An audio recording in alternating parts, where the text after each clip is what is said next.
Hello, কেমন আছো অভিজিৎ বাবু? Mikheil.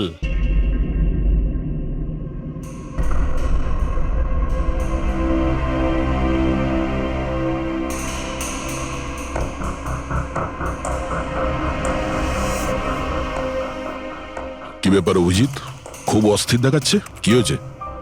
আরে ভাই, ওই একটা ভিডিও কল আসবে, তার জন্যই ওয়েট করছি। Video call? এর আগে তোমাকে কখনো ভিডিও কলে কথা বলতে দেখিনি। কোনো বিশেষ ব্যাপার কি? আরে ভাই, তুমিও না প্রত্যেকবারই। আরে তেমন কিছু নয়। আরে আমাদের কেতনবাবু ছিলেন না, ওই ক্রাইম ব্রাঞ্চের।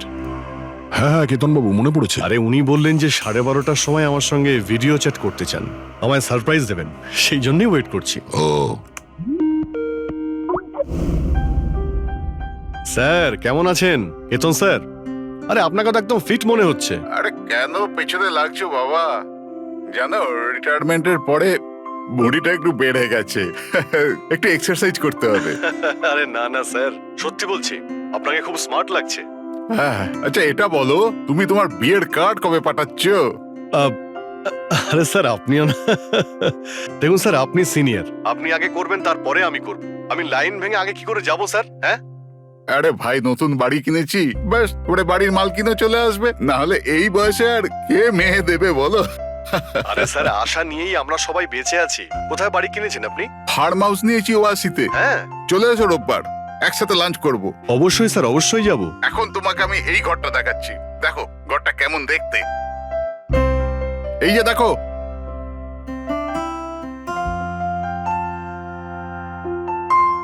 এবার আমি তোমাকে দেখাবো আমার স্টাডি রুম।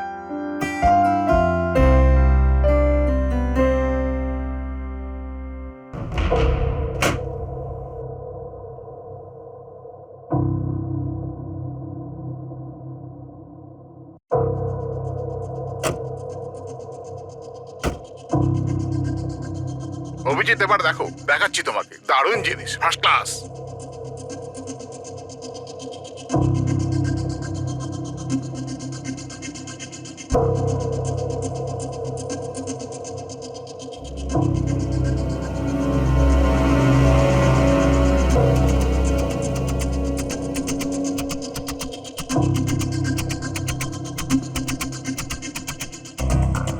দেখলে অভিজিৎ, এটা হলো আমার স্টাডি রুম। স্যার খুব ভালো হয়েছে, খুব ভালো।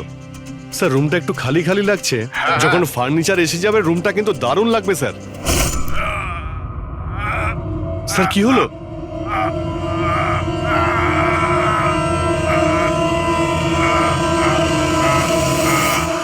ও নো স্যার! কি আরে হয়েছে? ভাই, স্যারকে কেউ ছুরি মেরে দিয়েছে। ছুরি মেরে দিয়েছে? কোথায়? কে মেরেছে ছুরি? বুঝতে পারছি না। কিন্তু তুমি তো ভিডিও চ্যাট করছিলে ওর সাথে, না? হ্যাক করছিলাম, কিন্তু হঠাৎ করে এই ছুরি কোথা থেকে এলো আর কিভাবে ওনার লাগলো কিছুই বুঝতে পারলাম না। কি?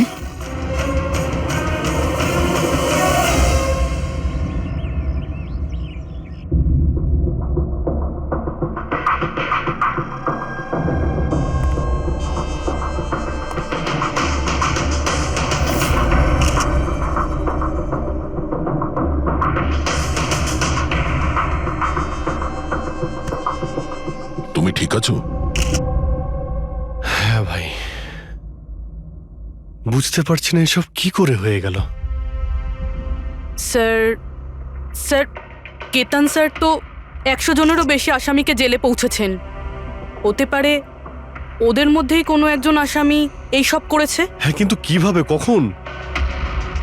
কেতন স্যার আমার সঙ্গে কথা বলছিলেন, এইখানে বসেছিলেন, ওনার পিছনে কেউ ছিল না। তাহলে হঠাৎই ছুরিটা কে মারলো আর কিভাবে মারলো? তুমি একদম শিওর যে ঘরের মধ্যে আগে থেকে কেউ ঢুকে বসেছিল না? আরে না ভাই, কেতন স্যার ভিডিও চ্যাটে উনি পুরো রুমটা দেখাচ্ছিলেন, আমরা কথা বলছিলাম, আর রুমটা দেখো, এখানে কোনো জায়গাই নেই, সবকিছু তো খোলা, কেউ কোথায় কিভাবে লুকোতে পারে? তুমি বলেছো যে তোমার সামনেই কেতনবাবু দরজা খুলে ভেতরে এসেছেন। হ্যাঁ, উনি এই দরজাটা খুললেন, ভিতরে ঢুকলেন, আর উনি দরজাটা বন্ধও করেছিলেন। তাহলে তো পরিষ্কার ব্যাপার, খুনি এই ঘরের মধ্যে আগে থেকেই ছিল, পরে আসেনি। আর সেটাই তো ভাই আমি আমি দেখতে পেলাম না কেন। আরে আমার কথা ছাড়ো, ইনি ইনি কেন দেখতে পেলেন না? স্যার, এই রুমটাতে আসার আর কোনো রাস্তা নেই, এই দরজাটা ছাড়া। জানলা টানলা কিছুই নেই। পুরবি, এই রুমটা আবার ভালো করে চেক করো। কোনো না কোনো গুপ্তগত হতেই হবে এই রুমের। স্যার, স্যার আমি 3 বার চেক করেছি, প্রত্যেকটা জায়গা, প্রত্যেকটা কোণা, সবকিছুই। সত্যি এই রুমে আসার আর কোনো রাস্তা নেই। কোনো না কোনো গুপ্ত রাস্তা তো হবেই এই রুমের। কিছু গন্ডগোল আছে এখানে, না হলে এটা সম্ভব নয় যে অভিজিৎ ওই খুনিকে দেখতে পায়নি। এই কেতনবাবু এখানে একাই থাকতেন না? হ্যাঁ, একাই থাকতেন। এখানে কেয়ারটেকার থাকতো। তাহলে এটা জানতে হবে যে কে কে ওনার সঙ্গে দেখা করতে আসতো, আর কে কে জানতো কেতনবাবুর এই নতুন বাড়ির ব্যাপারে। ইয়া, পঙ্কজ স্যার। এই কেয়ারটেকারকে ডেকেছো তুমি? হ্যাঁ স্যার, কথা হয়েছে, আসছে। ফ্রেডি, প্রত্যেকটা ফিঙ্গারপ্রিন্ট নেবে, একটাও যেন বাদ না যায়। হ্যাঁ স্যার, প্রতিটা কোণের ফিঙ্গারপ্রিন্টস তুলে আনবো স্যার। স্যার, আমি তো দুদিনের ছুটিতে গেছিলাম। আমি কি করে জানবো যে এরকম এত বড় একটা ঘটনা ঘটে যাবে? তুমি ছাড়া এখানে আর কে কে আসতো? কেতন স্যার আর কার্পেন্টার। কতজন কার্পেন্টার ছিল? 3টে। আর কতদিন ধরে কাজ করছিল? প্রায় 1 মাস ধরে। 1 মাস ধরে? তার মানে ঘরের কোনা কোনা ওরা জানতো। এই কার্পেন্টার কেতনবাবু কোথা থেকে এনেছিলেন? ওনার পরিচিত ছিল নাকি কেউ পাঠিয়েছিল? না স্যার, ওরা কেতন স্যারের জানাশোনা লোক ছিল, কারণ ওরা কেতন স্যারের আগের বাড়িতেও কার্পেন্টারের কাজ করেছে। তুমি শিওর যে আর কেউ আসেনি? না স্যার। হ্যাঁ, মনে পড়েছে স্যার, 2জন অচেনা লোক এসেছিল। একজন কোনো এক ইন্টারনেট কোম্পানি থেকে এসেছিল, আর দ্বিতীয়জন ওয়াটার পাইপলাইন চেক করতে এসেছিল। ওরা পুরো বাড়ি ঘুরে দেখেছিল। স্যার এর জন্য আমাকে বকেছিলেন। কেন বকেছিলেন? কেননা আমি ওদের ভেতরে আসতে দিয়েছিলাম। স্যারের ওই 2জনের প্রথম থেকে আসার কোনো খবর ছিল না। আর স্যার ইন্টারনেট কানেকশনের জন্য কাউকে কিছুই বলেনি। আর এটা কবেকার ঘটনা? এটাই 2-3 সপ্তাহ আগের কথা। ও, মনে হচ্ছে এই দুজনেই কোনো গন্ডগোল করেছে। আচ্ছা, 5 বছর আগে তোমরা যখন এই কেসটা সলভ করেছিলে, তখন কেতনবাবু ছাড়া এই টিমে আর কে কে ছিল? আমি, পুরবী, কেতন স্যার আর মহেন।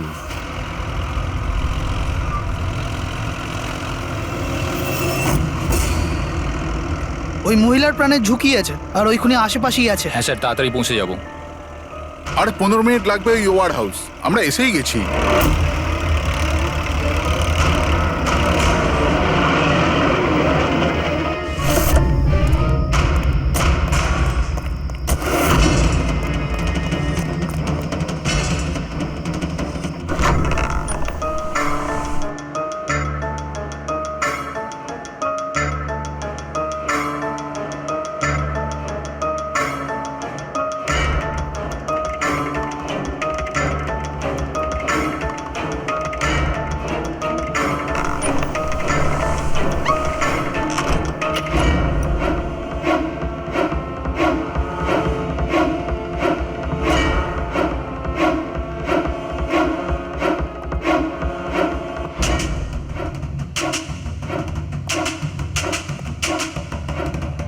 স্যার, এখানে তো কোনো মহিলাকে দেখতে পাচ্ছি না, আর ওই অপরাধীও নেই।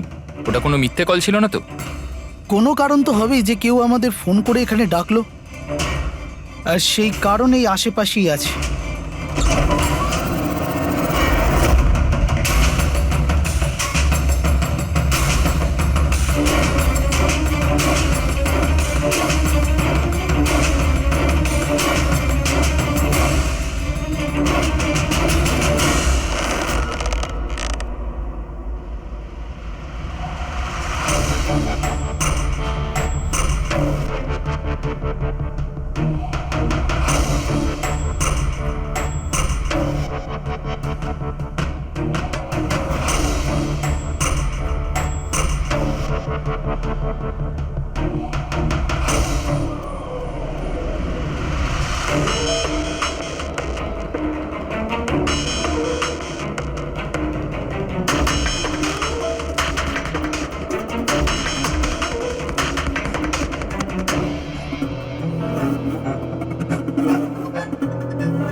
বিনোদ, হ্যাঁ স্যারকে কেউ ছুরি মেরেছে।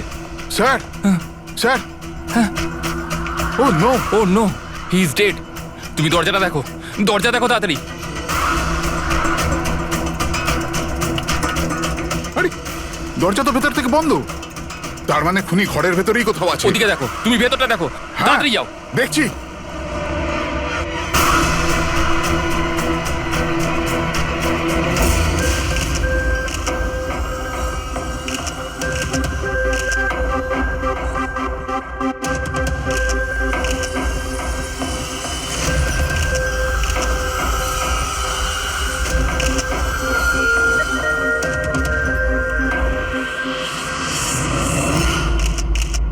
তাহলে এখানে কেউ ছিল না? হ্যাঁ, স্যার সত্যি বলছি, এখানে মেহেন স্যার আর আমাদের ছাড়া আর কেউ ছিল না।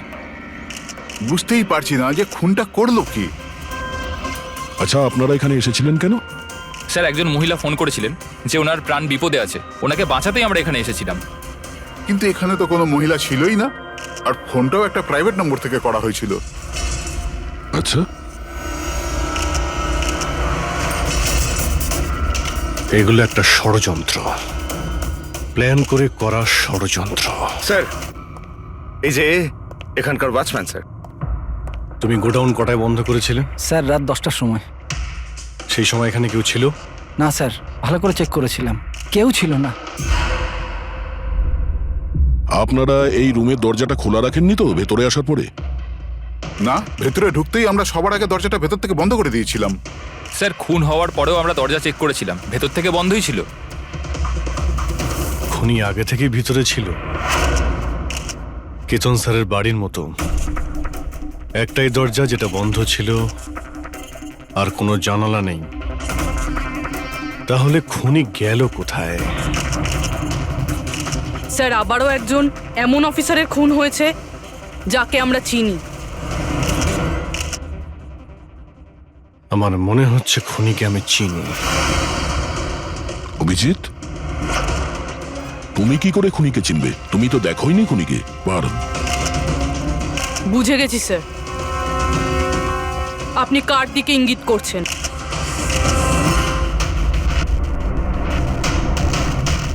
তুমি জানো এসব কি? হ্যাঁ, এটা এশিয়ার নামকরা ক্লাসিক আর্টওয়ার্ক, কিন্তু এসবের এই কেসের সঙ্গে কি সম্পর্ক? যেটাকে তুমি এশিয়ার বিখ্যাত আর্ট ওয়ার্ক ভাবছো, সেটা আর্ট ওয়ার্ক ঠিকই, কিন্তু অরিজিনাল নয়। এটা ডুপ্লিকেট, নকল। এগুলো নকল, কিন্তু দেখতে তো একদম। দেখতে একদম আসল, অথচ এটা নকল। কিন্তু এই আর্টওয়ার্কের এই দুটো মার্ডারের সঙ্গে কি সম্পর্ক? এটা 5 বছর আগের কথা দয়া। তোমার এটা মনে আছে তুমি আর এসিপি স্যার ডেপুটেশনের জন্য দিল্লি গিয়েছিলে? সেই সময় কিছুদিনের জন্য আমি আর পুরবী একটা কেসে ক্রাইম ব্রাঞ্চের হয়ে কাজ করেছিলাম। হ্যাঁ হ্যাঁ হ্যাঁ, কিছু কিছু মনে পড়ছে। এটা সেই কেস না যাতে কেউ নকল আর্টওয়ার্ক বানিয়ে সেটাকে বেশি দামে বেচার চেষ্টা করছিল? কারেক্ট। এই আর্টওয়ার্ক সেই বানিয়েছে, মিখেল। ওর নাম মিখেল।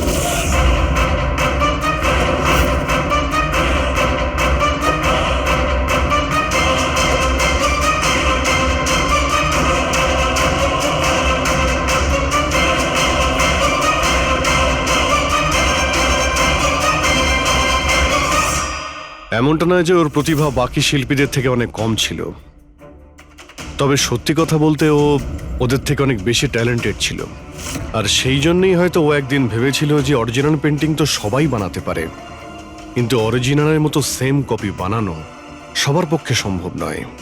আর এই কাজে এত টাকা ছিল যে ওর আসল পেন্টিং বানানোর কোনোদিনও প্রয়োজনই হয়নি। ও কোটি কোটি টাকা ইনকাম করেছিল মহান আর্টিস্টের অরিজিনাল পেন্টিংয়ের নকল পেন্টিং বানিয়ে। আর ওর কাজ এতটাই ভালো ছিল যে কেউ বলতে পারতো না যে পেন্টিংটা আসল না নকল। অনেকবার তো 30-40 বছরের আগের ক্যানভাসের পেন্টিং করেছে ও, অথচ সেটা কারো পক্ষে ধরাই সম্ভব ছিল না। কিন্তু একদিন পরিস্থিতি এমন হলো, অনেক আর্ট প্রেমী যখন কোটি কোটি টাকা লস করলো, তখন ক্রাইম ব্রাঞ্চ মিখেলকে ধরার দায়িত্ব আমাদের 4 জন অফিসারকে দেয়। কেতন স্যার, মহেন, পুরবী আর আমি। মিখেলকে ধরা এত সহজ ছিল না, কিন্তু কথায় আছে না, পিঁপড়েকে ধরতে হলে মিষ্টির ব্যবহার করতে হয়। আর এই পিঁপড়ের মিষ্টি ছিল ওর পুরনো ক্যানভাস আর সেই কেমিক্যাল যেগুলো ও ব্যবহার করত 200 থেকে 250 বছরের পুরনো পেন্টিং তৈরি করতে। আমরা সমস্ত আর্ট গ্যালারি আর দোকানে নজর রাখতে শুরু করে দিই যেখানে এইসব জিনিস পাওয়া যেত। যারা এই সমস্ত জিনিস কিনতে আসতো তাদের পুরো ঠিকুজি কুষ্টি পার করতাম আমরা।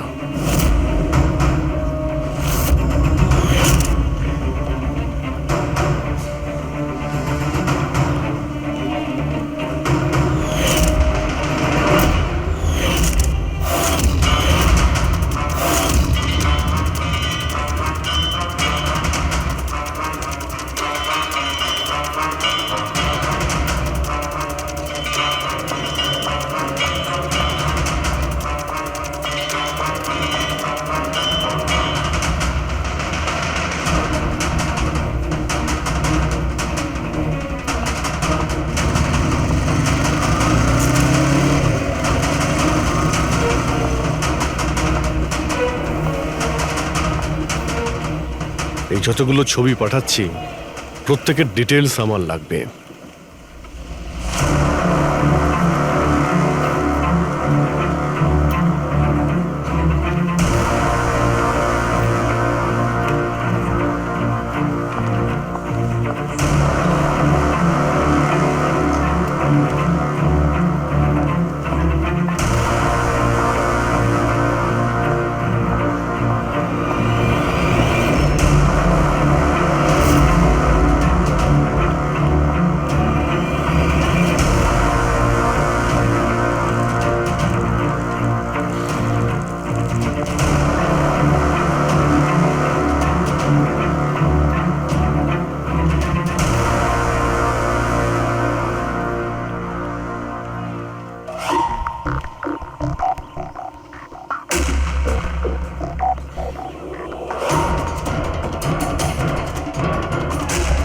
আর তারপরে 1 সপ্তাহ পরে আমরা এমন একটা মেয়েকে দেখলাম যে জিনিসপত্র তো কিন্তু তার কোনো আর্ট ব্যাকগ্রাউন্ড ছিলই না।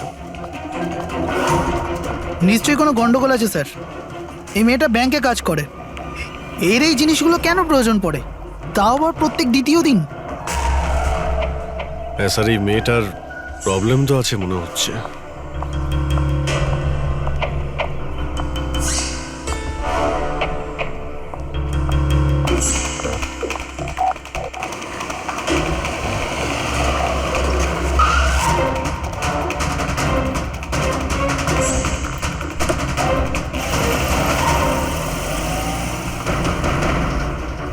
এই মেয়েটার একটু গন্ডগোল আছে, ওর পিছু নাও, দেখো কোথায় যাচ্ছে।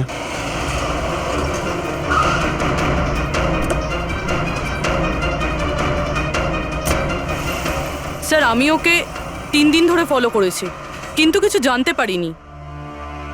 কারণ ও এই সমস্ত জিনিস নিয়ে ওর বাড়ি চলে যেত, কিন্তু 4র্থ দিন ও অন্য কোথাও গেল।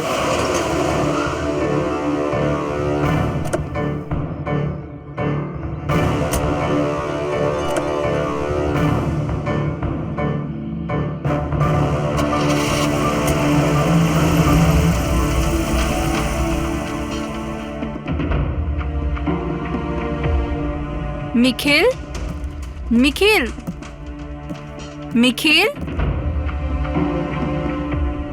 নিখিলও না, এখনো লাঞ্চটাও করেনি।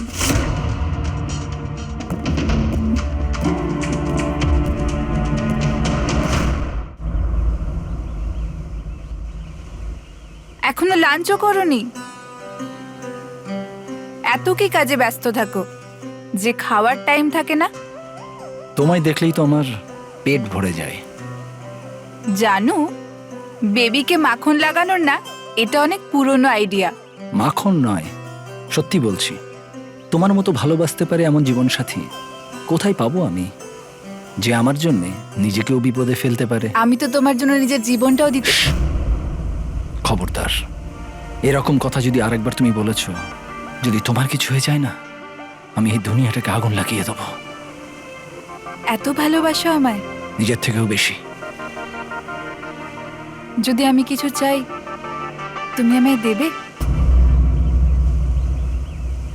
আমি জানি তুমি আমার থেকে কি চাইবে, যে আমি কেন সবকিছু ছেড়ে দিচ্ছি না। জানোই যখন, তাহলে তুমি কেন ছেড়ে দাও না?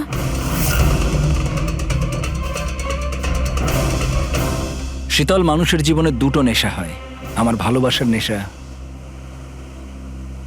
তুমি পূরণ করো, আর আমার দ্বিতীয় নেশা শিল্পের, যেটা আমার কাজটাকে পূর্ণ করে। এই দুটোর মধ্যে একটাও যদি আমার থেকে দূরে যায় না, তাহলে আমি অসম্পূর্ণ থেকে যাব। আর আমি চাই যে ইতিহাস আমায় সব থেকে ভালো স্বামী আর সব থেকে ভালো আর্ট চোর হিসেবে মনে ব্যাস রাখে। মিখেল, অনেক ইতিহাস লিখেছ, বাকি জীবনটা জেলেই কাটিও।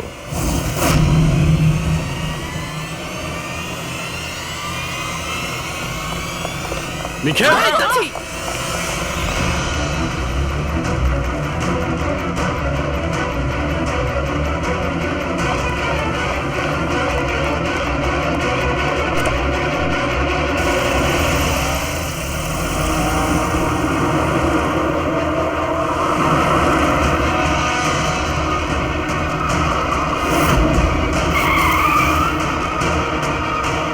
প্লিজ আমার কথা শোনো, জেদ করো না, নিজেকে আইনের হাতে তুলে দাও প্লিজ। না, আমি করব না।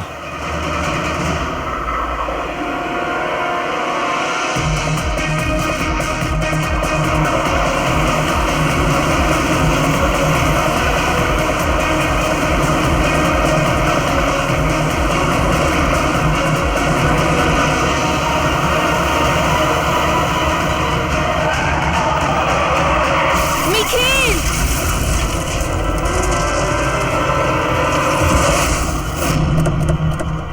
শীতল, মিখেল দাঁড়া, বলছি, দাঁড়া, শীতল! দাঁড়া। শীতল, চোখ খোলো, শীতল!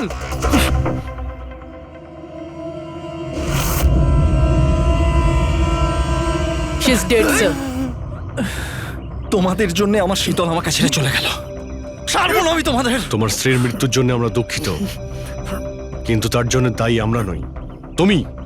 না তুমি অপরাধের রাস্তায় হাঁটতে, আর না তোমার পাপের শাস্তি তোমার স্ত্রীকে ভোগ করতে হতো। কাজের শাস্তি কে পাবে এটা ভবিষ্যৎ বলবে। ওর 5 বছরের শাস্তি তো এতদিন শেষ হয়ে গেছে, কিন্তু ওর স্ত্রীর মৃত্যুর প্রতিশোধের আগুন হয়তো ওর মনের ভিতরে এখনো জ্বলছে। মানে কেতনবাবু আর মেহেনের পরে ওর টার্গেট এখন পুরো বিয়া তোমার ওপর। কারেক্ট। কিন্তু স্যার, ও এসব করছেটা কি করে? কারণ নজরে পড়ছে না কেন? এবার এই রহস্যের পর্দা তো মিখেলই তুলতে পারবে। ও তোমার আর আমার কোনো ক্ষতি করার আগে মিখেলকে আমাদের ধরতেই হবে। স্যার, স্যার কেতন বাবুর বাড়ি থেকে যে ফিঙ্গারপ্রিন্টস গুলো পেয়েছিলাম, হ্যাঁ, ওটা কারোর সঙ্গে ম্যাচ হয়েছে? স্যার ওই ওয়াটার পাইপলাইনে যে কাজ করে সে নির্দোষ হলেও যে লোকটা ইন্টারনেটের কাজ করে সে খুব গোলমেলে। এই ইন্টারনেটের লোকটা কে? Sir Ramen sir. Sir sir পুরনো পাপি স্যার, এই তো 6 মাস আগে ও অথর রোড জেল থেকে ছাড়া পেয়েছে স্যার। Arthur road jail?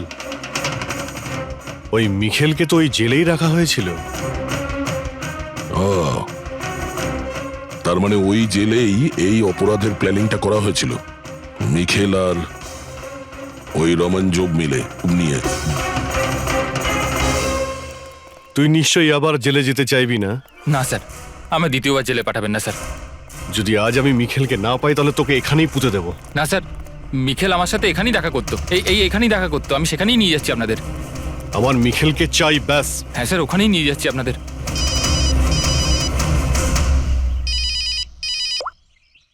হ্যাঁ শান্তি। কি? বাবা শরীর খারাপ করছে? কিন্তু এরকম হঠাৎ? আমি তো কেসের ইনভেস্টিগেশন করতে এসেছি। কি হয়েছে? স্যার ওই বাবা একটু অসুস্থ হয়ে পড়েছে। ওই শান্তি নার্স যে আমার বাবার দেখাশুনো করে, সেই ফোন করেছিল। ঠিক আছে, তুমি যাও, আমরা দেখে নিচ্ছি। কিন্তু স্যার। যাও, আর কোনো প্রয়োজন পড়লে ফোন করবে।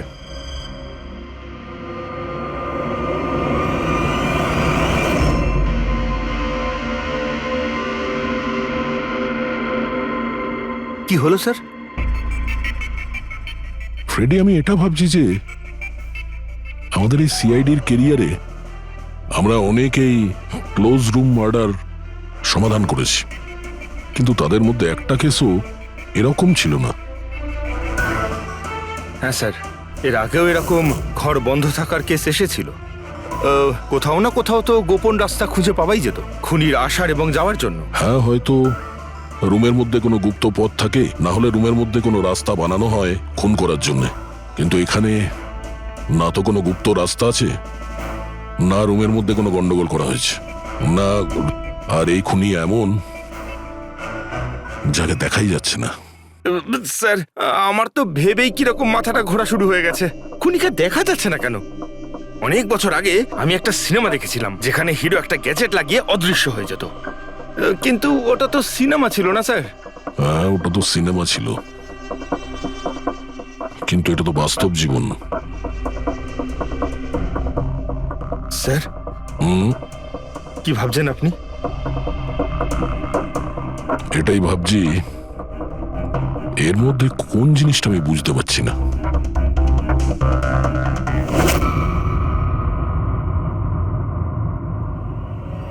ও মাই গড, তার মানে এই ব্যাপার।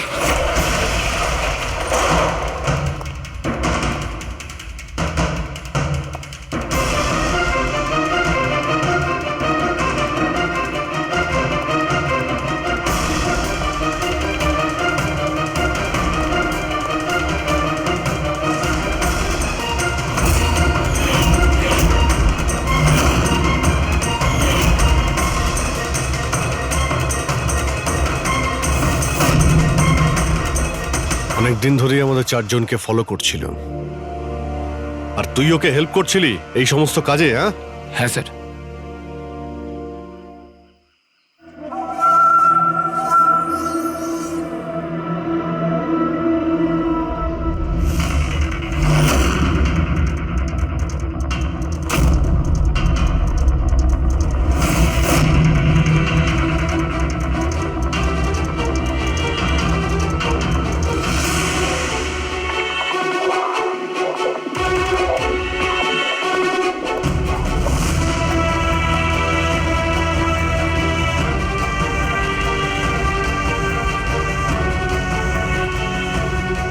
কিন্তু এই ওয়ালপেপার, ফার্নিচার, এসবের ছবি কেন নিয়েছিলি? হ্যাঁ, ওই মিখেল যেমন যেমন বলেছিল আমি সেরামই ছবি নিয়েছিলাম স্যার। ব্যাস, আমি শুধু জানতাম না এই ছবিগুলো নিয়েও কি করবে স্যার।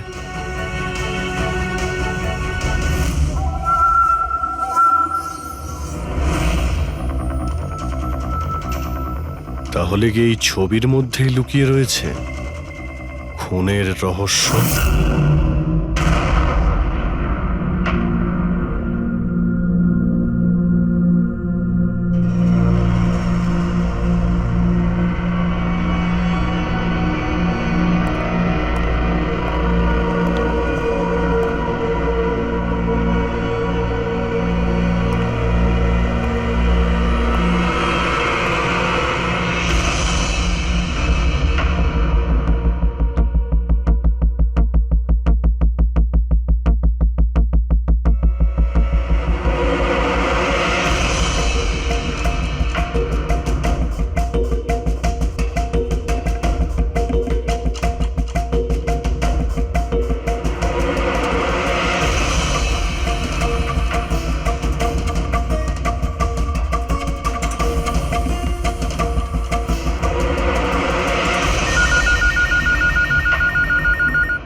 হ্যালো, কেমন আছো অভিজিৎ বাবু? মিখেল, এই ব্যাপার, এতদিন পরেও তুমি আমার গলার আওয়াজ ভোলোনি। এমনিতে আমি জানতাম যে তুমি আমার বাড়ি পর্যন্ত নিশ্চয়ই পৌঁছবে। ইন্টেলিজেন্ট তুমি, কিন্তু সরি। তোমাকে স্বাগত জানাতে আমি বাড়িতে ছিলাম না। তোকে স্বাগত তো জানাবে সিআইডি, যখন আমরা তোকে আরেকবার ধরে জেলে নিয়ে যাব। জেল তো আমি তখন যাব না যখন তোমাদের নজরে আমি আসব। তার আগে এই ধাঁধাটা তো সমাধান করো যে আমি তোমাদের এমনিতে নজরে কেন আসছি না। কি হলো, কি ভাবনায় পড়ে গেলে?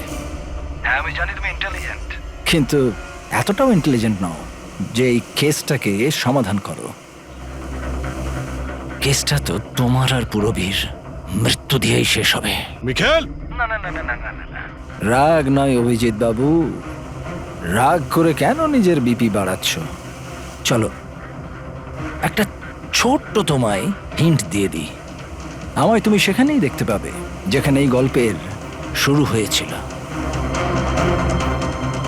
যেখানে শীতলকে তুমি আমার থেকে ছিনিয়ে নিয়েছিলে। পুরবি মারা যাওয়ার আগে তো নিশ্চয়ই পৌঁছতে পারবে। মিখেল, মিখেল, হ্যালো পঙ্কজ, তুমি এক্ষুনি পুরবীকে ফোন করো, ওকে বলো বাড়িতে থাকতে, বাইরে বের না হতে। ও কি হলো স্যার? আচ্ছা, আমি যেটা ভাবছি সেটা যদি ঠিক হয় তাহলে জানা যাবে যে খুনি এগুলো কিভাবে করলো। কিভাবে? আশ্চর্য তো, বাবা তো পুরোপুরি সুস্থ আছে। তাহলে তাহলে শান্তি ফোন করে আমাকে ডাকলো কেন? আর নিজেও তো বাড়িতে নেই। ফোন করলাম, ফোনটাও ধরছে না।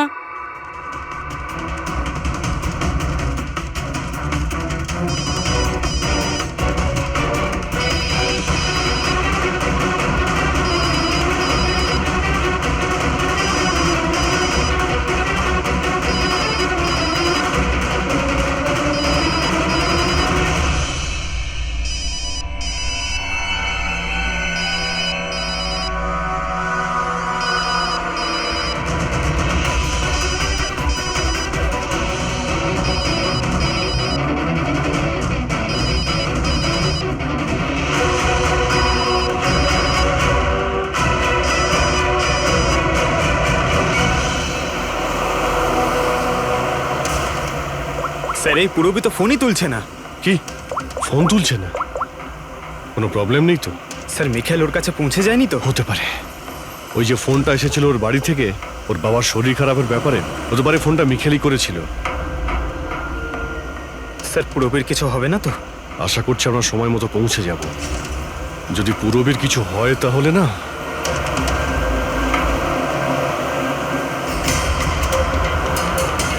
এসে গেছি। এটা সেই জায়গা যেখানে মিখেলের ওয়াইফ মারা গিয়েছিল।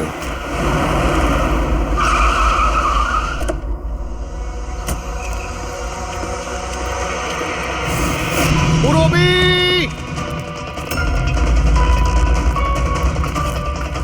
পুরবি!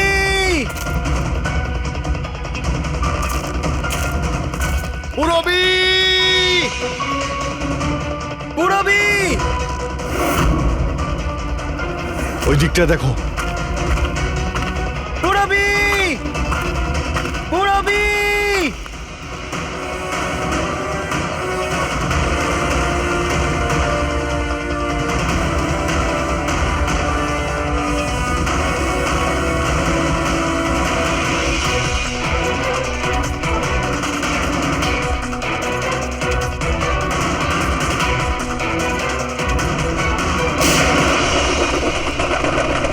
পুরবি! পুরবি!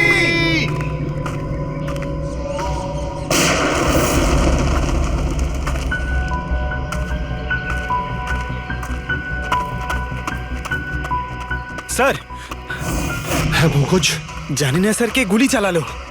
পুরবীকে পেলে? পুরবি ওখানে স্যার।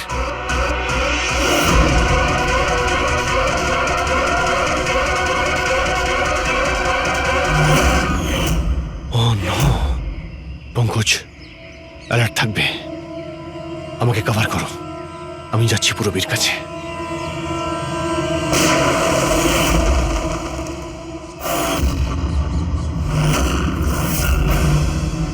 ভয় পেও না অভিজিৎ, এখনো মরেনি। কিন্তু যদি ওর কাছে যাওয়ার চেষ্টা করো তাহলে আমার আঙুল ট্রিগারের ওপর আছে, আর গুলিটা তো তোমার থেকে তাড়াতাড়ি পৌঁছবে। মিখেল, গুলি চালিও না। দেখো, তুমি প্রতিশোধ নিতে চাও তো? দেখো আমি এসে গেছি, তুমি পুরবীকে যেতে দাও। খবরদার, কোনো চালাকি নয় অভিজিৎ, কারণ তুমি আমাকে দেখতে পাবে না, কিন্তু আমি তোমায় ভালো করে দেখতে পাবো।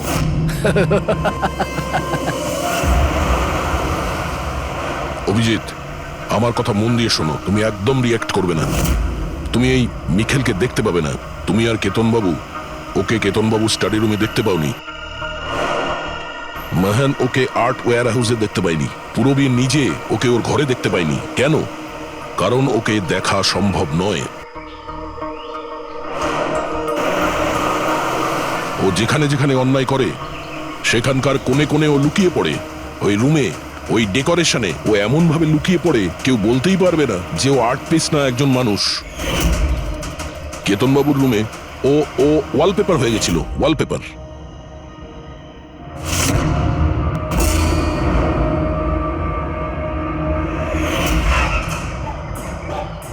আর মেহানের ওই ওয়্যার হাউসে ও ও পোর্ট্রেট হয়ে গেছিল।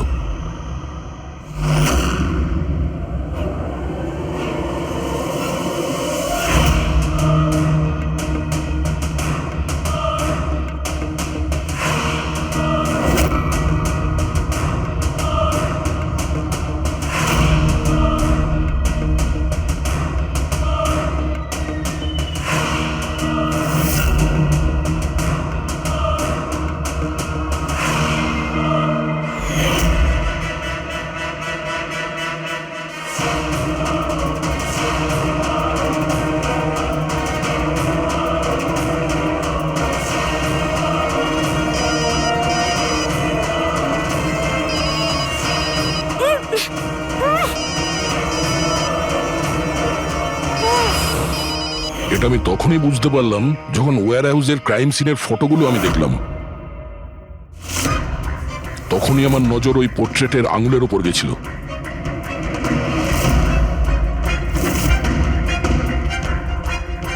ও পোর্ট্রেট ছিল না, ওই মিখেল ছিল, মিখেল। ওকে দয়া, পঙ্কজ সাবধানে, পঙ্কজ সাবধানে, জঙ্গলে লুকিয়ে আছে। পঙ্কজ, তুমি এখানেই থাকো, পূরবীর দিকে নজর রাখবে। মিখেল, আমরা কিছুই করব না, আমরা এখান থেকে চলে যাচ্ছি। তবে তুমি পূরবীকে ছেড়ে দাও প্লিজ।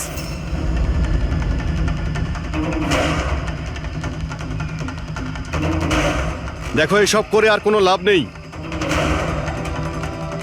আমি এখানে এসে গেছি, তুমি তুমি বলো কোথায় যেতে হবে, আমি চলে যাচ্ছি। বাস, আগে এগোবে না অভিজিৎ, আমার সাথে গেম খেলা বন্ধ করো। ঠিক আছে, ঠিক আছে, গুলি চালিয়ে কোনো লাভ নেই, আমরা এখান থেকে চলে যাচ্ছি। কিন্তু তুমি তুমি কি চাও মিখেল? যা কিছু হয়েছিল সেটা সেটা তো হয়ে গেছে, কিন্তু এসব করে তুমি কি পাবে? হ্যাঁ,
আমার শীতলকে তুই আমার থেকে নিয়েছিলি, আমি তোকে ছাড়বো না। আমার শীতলকে দূরে করেছিলি।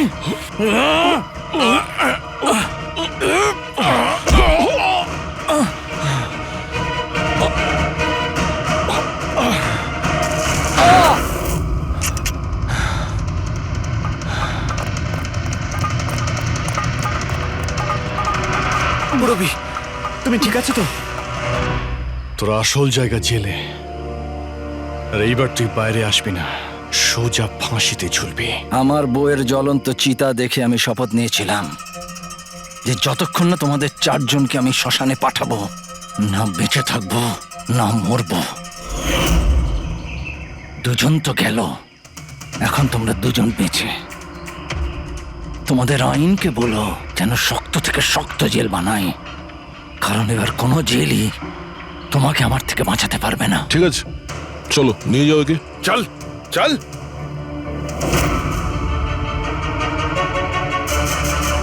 আসবো, ফেরত আসবো।